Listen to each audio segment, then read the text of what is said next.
What if a pair of twins were raised in two different countries? Would their intelligence turn out the same? One grows in a narrow alley in Seoul eating kimchi, the other in the suburb of Chicago eating hamburgers. Years later, would their brains work the same way? This isn't a movie, it's a true story. In 1974, in Seoul, South Korea, a pair of twin girls were born. When they were 2 years old, one of them got lost while shopping with her grandmother. There were no cell phones, no internet. Her family searched everywhere but never found her. The missing girl was sent to an orphanage and eventually adopted by a white couple in the United States. She crossed the ocean and grew up in a completely different world, but her birth parents in Korea never stopped looking for more than 40 years.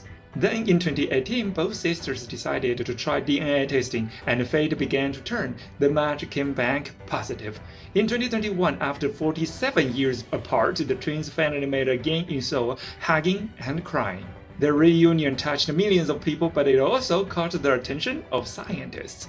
Why? Because this was a natural human experiment. Two people with identical genes raised in completely different countries, cultures, and families.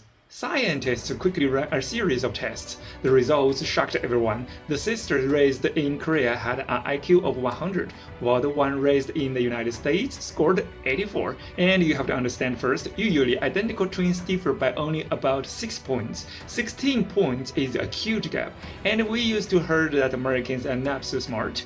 Is that relevant? What do you think? And why such a difference? Researchers found that the Korean sister grew up in a stable, warm family while the American sister faced a tougher life and fewer educational opportunities. One went smoothly through university, the other had to rely on scholarships just to attend a community college. So, family, health, and education, these environmental factors can shape intelligence more than we might think. But here's the twist, apart from IQ, they were almost identical. Same looks, same height, same personality, even the same dislike for math in school.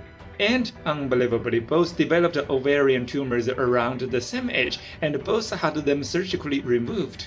That led scientists back to the eternal question, is our fate written in our genes, or shaped by our environment? A Harvard study found that genes account for about 40% of what makes us who we are, environment about 25%, and the rest depends on ourselves.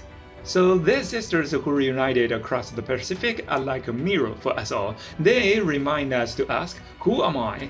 Why did I become who I am? And can I still change myself?